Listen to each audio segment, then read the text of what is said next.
ዛሬ የምናወራችሁ ስለ እግር ኳስ ተጫዋች ብቻ አይደለም፣ ስለ ጽናትና ተአምርም ነው እንጂ። ሊዮኔል መሲ በአርጀንቲና ሮዛሪዮ ሲወለድ ቤተሰቦቹ በጣም ደሆች ነበሩ። አባቱ በብረት ፋብሪካ ውስጥ ይሰሩ ነበር።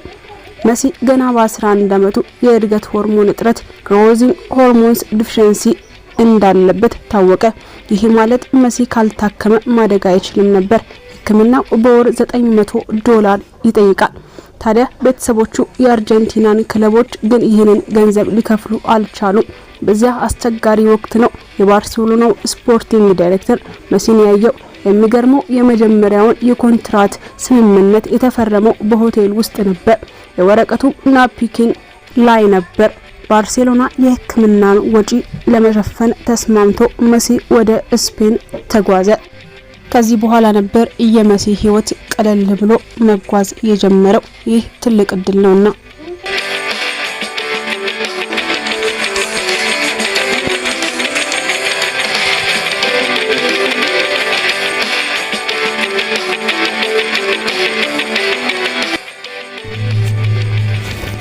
ታዲያ ከሮናልዶ በተለይ የመሲ የፍቅር ታሪክ አንድና አንድ ብቻ ነበር። ባለቤቱ አንቶኔላ ሮኩዛን የተዋወቃት ገና የ9 ዓመት ልጅ እያለ ነበር። አንቶኔላ የጓደኛው እህት ነበረች። መሲ ወደ ስፔን ሲሄድ ተለያዩ።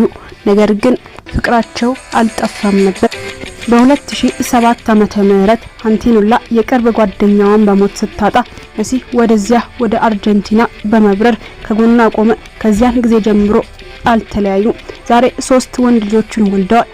ቲያጎ፣ ማቴዎና ሲሮ የተባሉ 3 ወንድ ልጆች አሉት። ታዲያ መሲ ሜዳ ላይ ጎል ባስገባ ቁጥር የሚሰጠው ምልክት ለልጆቹና ለባለቤቱ ነው። መሲ ሜዳ ላይ ጎል ባስገባ ቁጥር የሚሰጠው ምልክት ሁሉ ለባለቤቱና ለልጆቹ ነው። ይህም ታዲያ የተለየ ፍቅርና ቦታ ስላለው ነው። ውድ ቤተሰቦቻችን ስላሳለፈው ስቃይ ይህን ያህል ካወራን አሁን ላይ ስለምኖረው ቅንጡ ህይወት በጥቂቱ እናውጋችሁ። መሲ በአሁን ሰዓት በአሜሪካ ማያሚ ውስጥ በ10.8 ሚሊዮን ዶላር የሚያወጣ እጅግ ዘመናዊ ቤት አለው። በቤቱ 10 መኝታ ክፍሎች ሲኖሩት የራሱ የሆነ ጂምና የባህር እይታ ያለው መዋኛ ገንዳ አለው። ታዲያ ውድ ቤተሰቦቻችን እነዚህ የምንጠራቸው እቃዎች ታዲያ እንዲሁ በቀላል በትንሽ ብር የተገዙ ሳይሆኑ ቪዲዮ ላይ እንደምትመለከቱት እጅግ ውብና ቅንጡ ማንም ደፍሮ ሊገዛቸው የማይችላቸው ናቸው።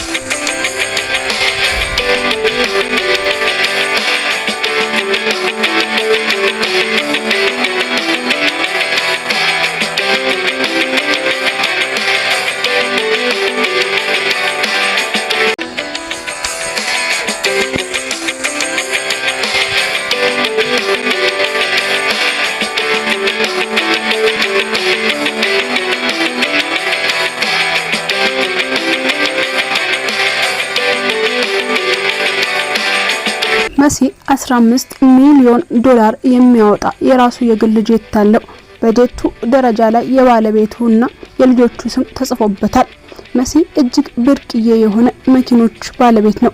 በተለይ በሐራጅ 36 ሚሊዮን ዶላር ከፍሎ የገዛው መኪና እጅግ በጣም ውድ ነው። እንዲሁም ደግሞ ቅንጡና የሚያምር ነው። በዓለም ላይ ካሉ ውድ መኪኖችም አንዱ ነው።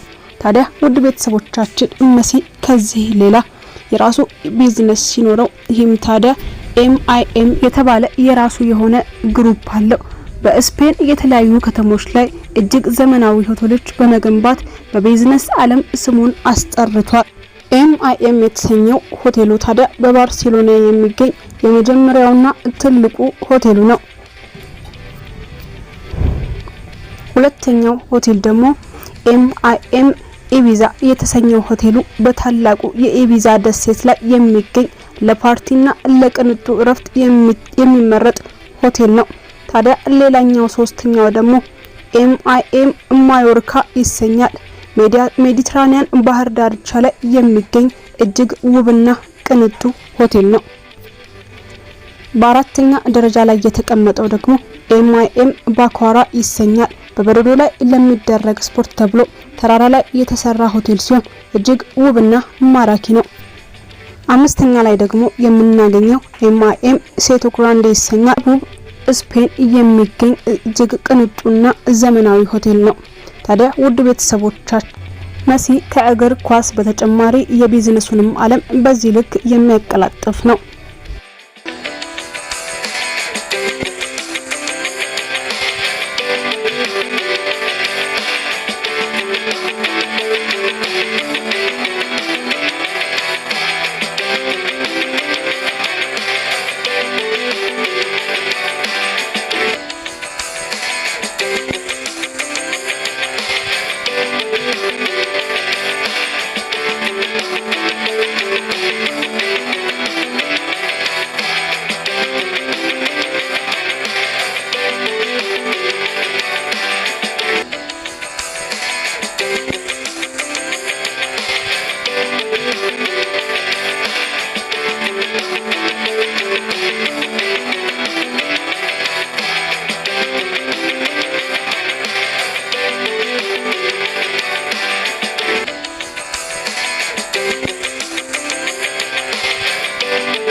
መሲ እጅግ የሚያስገርም ታሪክ ገጥሞት እንደነበር ምን ያክላችሁ ታውቁታላችሁ?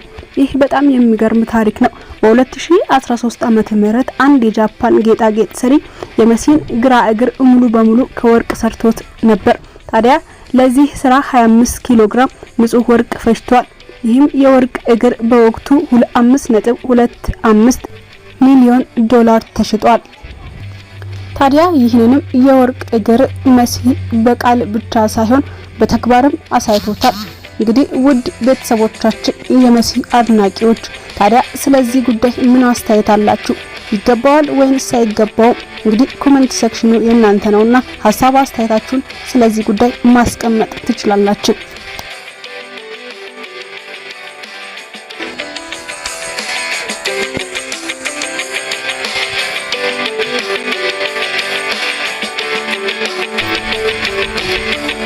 መሲ አሜሪካ ከገባ ጀምሮ የግል ጠባቂው ወይም ደግሞ ቦዲጋርዱ ያሲን ቹኮ እጅግ በጣም ታዋቂ ሆኗል።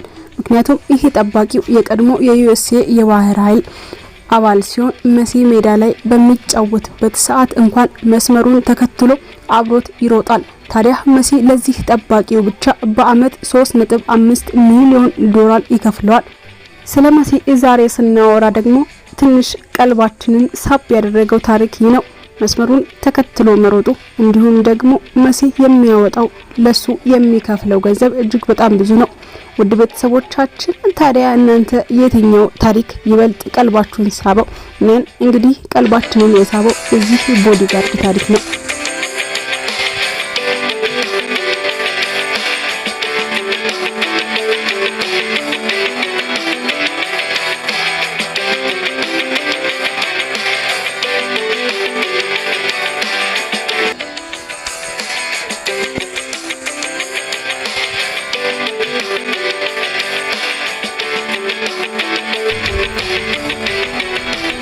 ውድ ቤተሰቦቻችን መሲ ስፔን እያለ ይኖርበት የነበረው ቤት ልዩ ህግ እንደነበረው ምን ያክሎቻችሁ ታውቃላችሁ? ቤቱ የሚገኝበት አካባቢ የተፈጥሮ ጥበቃ የሚደረግበት በመሆኑ አይሎፕላን እንኳን በቤቱ ላይ እንዳያልፍ በህግ ተከልክሏል። መሲ በቤቱ ውስጥ ፍጹም ሰላምና ዝምታ እንዲያገኝ ያደርጋል። አውሮፕላን እንኳን በቤቱ ላይ እንዳያልፍ ያደረገው የመሲ ተጽዕኖ እጅግ በጣም አስገራሚ ነው። ይህም ታዲያ በሁለተኛ ደረጃ አግራሞትን ፈጥሮብን የነበረው የመሲ አንዱ ታሪክ ነው።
የመሲ አድናቂዎች መቼስ በትንሹም ቢሆን ስለ ግል ህይወቱ ከኳሱ ባሻገር በትንሹ ለማወቅ ትፈልጉ ይሆናል። ታዲያ ስለ ምግብ አመጋገቡ ወይንም ደግሞ ስለሚወዳቸው ምግቦች በጥቂቱ ለምን አንላችሁ? መሲ በጣም የሚወደው ምግብ የቱና ሚላኔሳ የተባለ የስጋ ምግብ ነው። ምንም እንኳን ቢሊየነር ቢሆንም መሲ አሁንም ድረስ የሚወደው እናቱ የምትሰራለት የልጅነት ምግቡን ነው። ይህ ታዲያ መሲ ምን ያህል ትሁትና ቤተሰብ ወዳድ እንደሆነ ያሳያል። ውድ ቤተሰቦቻችን የመሲን ታሪክ በትንሹ ከልጅነት ከአስቸጋሪ ህይወቱ እስከ አሁን ስላለበት ቅንጡ ህይወት በትንሹ ዳሰስን። ከመሲ ህይወት እጅግ በጣም ብዙ ነገር እንማራለን። ውድ ቤተሰቦቻችን እርቆ ዛሬ ላይ ትልቅ ቦታ ቢደርስም ትላንትና የህክምና ብር እንኳን ያልነበረው ልጅ ነው። ዛሬ ላይ ሁሉም የሚያወድሱት ጎበዝ የእግር ኳስ ተጫዋች ሆኗል። ውድ ቤተሰቦቻችን ታዲያ በትንሹም ቢሆን ትምህርት እንዳገኛችሁበት ቪዲዮውን እንደወደዳችሁት ተስፋ እያደረግን ላይክና ሰብስክራይብ እያደረጋችሁ ቤተሰብ እንድትሆኑ እየጋበዝናችሁ ለዛሬ የነበረን ቪዲዮ በዚህ ያበቃን። ቸር ሰንብቱልን።